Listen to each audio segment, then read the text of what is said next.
Hello everyone, what I'm going to show you today is how to turn this ball of wool into this hat, and all you're going to need is a pair of circular needles and a bit of time and patience. Now the first thing you need to do when you buy your wool is you need to have a look to see what the tension gauge is on the wool, and that'll give you an idea of what size needles to use. In this case I'm using a 6mm UK style needle, and I'm going to cast on 90 stitches in order to get this kind of width. And if you measure your hat, the hat I've got 34, so 24, so it'll be 48 around the head. It will stretch quite a lot because it's hand knitted, and this wool has got a lovely stretch in it. And actually what I'm using is a wool from a company called King Cole, and it's tweedy and it's a lovely chunky knit. So first thing we're going to do is we're going to cast on. Right, for this hat I'm going to cast on about 90 stitches, so I generally eyeball it like that and think, oh, that's about enough. If it's not enough, I start again. Right, so I'm going to do first of all a slip knot, and you do a slip knot, wrap it around your finger, cross over, pull that out, flick it through, and there is your slip knot. And then I'm going to put it into one end of the needle and we're ready to go. Now then, I use a thumb method, and I'll show you now. So I get my tension there, let me show you again, round there like that and like that, okay? Anything that can give you some sort of tension. Then on the other side I'm going to flick it around my finger like that, and then put through, go round, whoops, and knit the stitch. Okay, and we'll carry on like that, round, knit the stitch, round, and knit the stitch. If you're all with me, in through there, round there, and knit the stitch. And you keep on doing this until you have 90 stitches on your needle. And before you ask me when you know you got 90, every so often just stop and count, because obviously when I'm doing this now I'm not actually counting, and it's quite easy to lose your count when you're doing this. But always make sure that you have an even number of stitches, otherwise you might find that you end up with two purls together or two knits together when you're trying to knit in the round. It's important when you're doing this that you get even stitches, so make sure you carry on, and then by the time you finish you'll be down there. I'll be back in a second. Right, now then, when we get to the end of our casting on, I've pushed all of the stitches up to the opposite needle, and I'm going to start by pulling them through quite stiffly like that, and then we're going to, making sure that you use the yarn that you're going to knit with, get this one out of the way, we're going to start knitting, and we're going to do it like this. So pull it through so that you get a nice tight start there, and then the first one I knit, then I'm going to purl. To be honest with you, the first row is always the most fiddly because you are establishing the pattern. It's knit, purl, knit, purl, knit, and every so often you can check that you're actually doing it evenly. And basically, once you've done that, all you're now going to do is knit, purl, knit for as many inches as you've decided that you want. and I'll now show you what happens when you get to the end of your magic loop, okay? Because at some stage or the other you're going to have to start pulling things through. So I find it easier to start in a knit stitch, okay? So push that through to there. Then what I do is I just pull it through and start on my next knit stitch. That way you're not trying to knit and it's all stiff and horrible.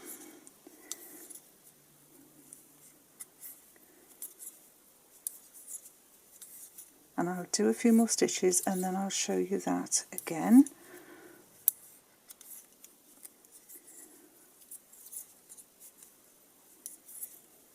Something soothing about knitting, I love it. Pull through, and there we are, and then you just push those up. And because you remembered you started on a knit stitch, you're starting on a knit stitch, especially on this very first row when you haven't established all of your stitches and you can't see the pattern all that easily, especially if it's a dark wool.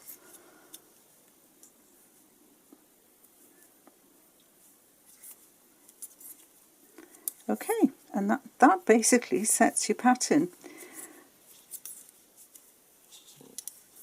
And we're now going to keep on going until we get to the length that we want for our hat. And through the magic of television, I have one here ready for you. A lot of crumbs. So, okay, so what you've now got is a tube.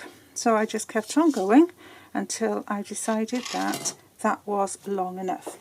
And to be honest with you, I think the best thing you can do for an adult hat is to keep on going until you get to the very end of your yarn.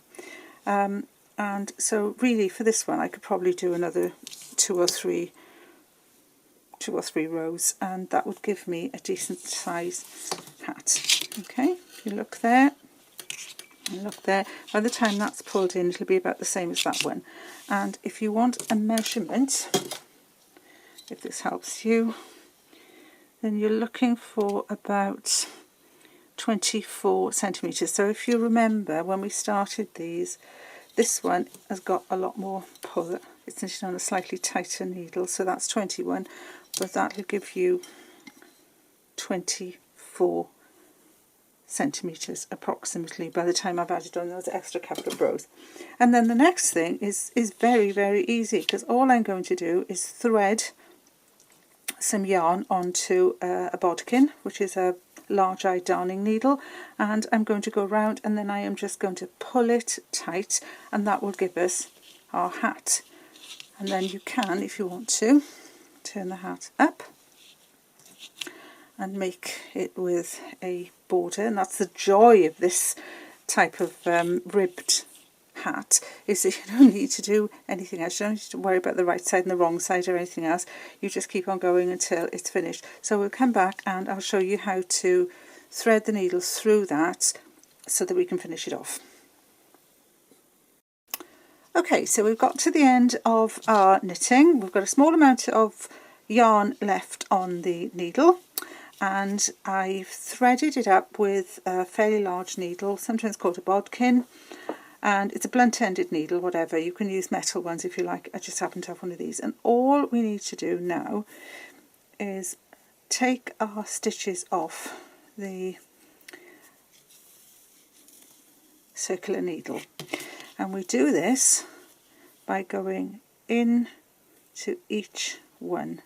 So take maybe half a dozen or so off and then pull through.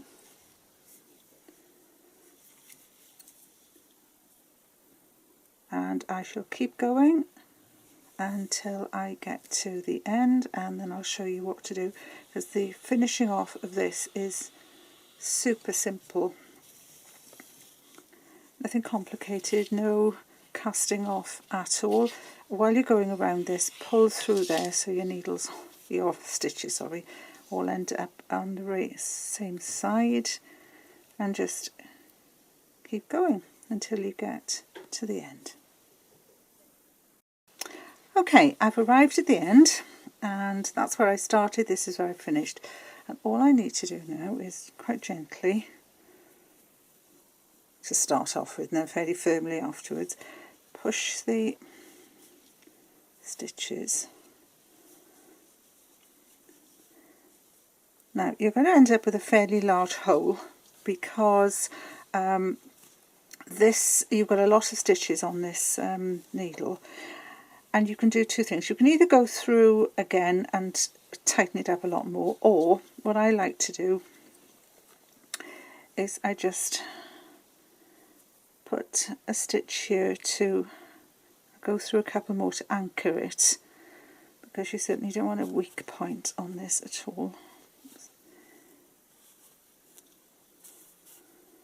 So anchor it in there like that. Then I'm going to push my needle through to the other side and turn it out. Now I know with this type of hat you're not really going to get a right side and a wrong side because they both look identical. But you can then just close it by a couple of stitches there.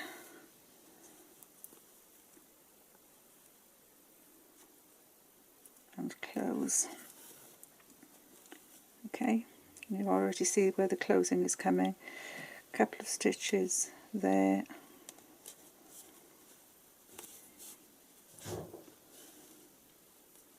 Pull through. And pull through to there.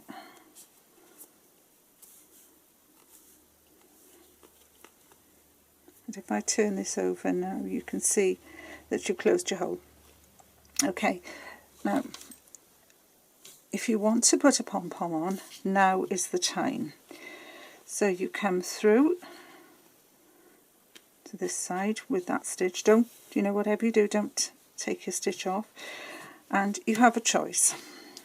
If you're making this for a man, I don't particularly suggest that you want to put this type of pom-pom on. But if you're making it for a child or a lady, then you would. Now these pom-poms have got a little loop there. You go through the loop,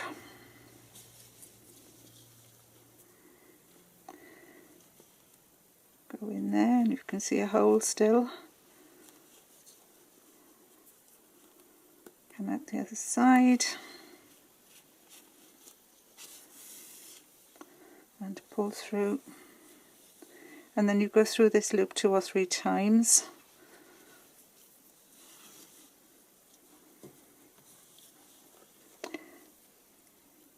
And go in there. And then you tie off on the wrong side. Okay, so there we are. So there's that. And this end from the casting off needs to be sewn in as well. So you need to get rid of that end. If I turn this over, I turn it that way, you've got some sort of idea. So you now have a lovely hat for a child. If you turn it up that way, it becomes a lot smaller. Turn it down that way, and it's an adult hat. So it's up to you. This is lovely, and it's really nice and warm. And the border, this rib will give you quite a nice warm hat. So that size is small enough for a child, that size is big enough for an adult. So you're going to do a purpose hat here, and I hope you've enjoyed it. And as you can see, it's quite easy, no pattern needed. That's the lovely thing about this. Lots of stretch, nice and warm, especially in the cold weather that we're experiencing at the moment. Don't know where you are, but it's certainly cold here in the UK. So have fun knitting, make some lovely hats. Bye for now.